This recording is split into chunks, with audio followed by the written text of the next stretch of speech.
بسم اللہ الرحمن الرحیم۔ حضرت زید بن حارث رضی اللہ تعالیٰ نے ایک مرتبہ سفر کے لیے طائف میں ایک خچر کرائے پر لیا، لیکن خچر والا شخص ڈاکو تھا۔ وہ اس بات سے حضرت زید بن حارث عنہ بے خبر تھے۔ وہ آپ رضی اللہ تعالیٰ عنہ کو اپنے خچر پر سوار کر کے طائف سے چل پڑا۔ جب وہ ڈاکو حضرت زید بن حارث کو لے کر ایک ویران و سنسان جگہ پر پہنچا تو اس نے آپ رضی اللہ تعالیٰ عنہ کو خچر سے اتار دیا اور ایک خنجر لے کر آپ رضی اللہ تعالیٰ عنہ کی طرف بڑھا۔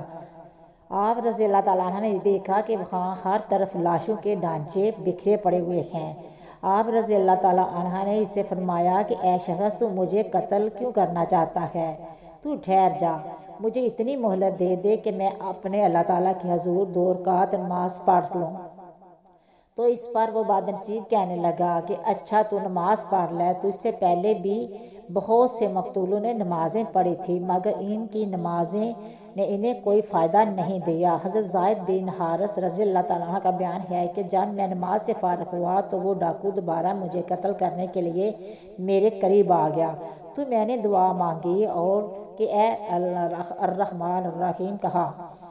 غیب سے آواز آئی کہ اے شخص، تو اس کو قتل مت کر۔ یہ آواز سن کر وہ ڈاکو ڈر گیا اور ادھر ادھر دیکھنے لگا۔ جب کوئی نظر نہیں آیا تو وہ پھر میرے قتل کے لیے آگے بڑھا، تو میں نے پھر بلند آواز سے یا الرحمن الرحیم کہا۔ پھر سے غیبی آواز آئی۔ پھر تیسری مرتبہ جب میں نے یا الرحمن الرحیم کہا تو میں نے دیکھا کہ ایک شخص گھوڑے پر سوار ہے اور اس کے ہاتھ میں نیزہ ہے اور نیزے کی نوک پر آگ کا ایک شعلہ ہے۔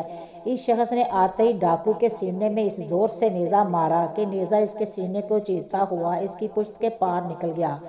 ڈاکو اسی وقت زمین پر گر کر مر گیا۔ پھر وہ سوار مجھ سے کہنے لگا کہ جب تم نے پہلی مرتبہ یا الرحمن الرحیم کہا تو میں 7ویں سمان پر تھا، اور جب تم نے دوسری مرتبہ یا الرحمن الرحیم کہا تو میں سمان و دنیا پر تھا، اور جب تم نے تیسری مرتبہ یا الرحمن الرحیم کہا تو میں تمہارے پاس امداد اور نصرت کے لیے حاضر ہو گیا۔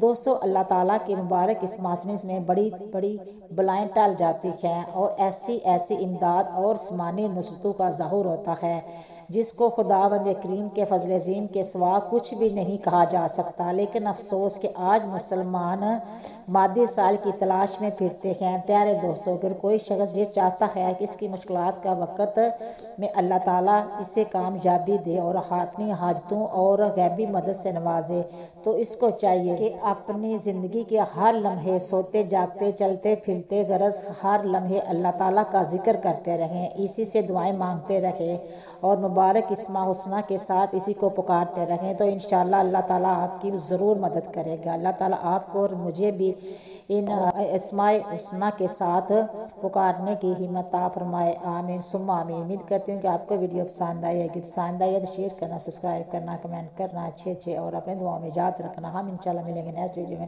تب تک اوکے، اللہ حافظ۔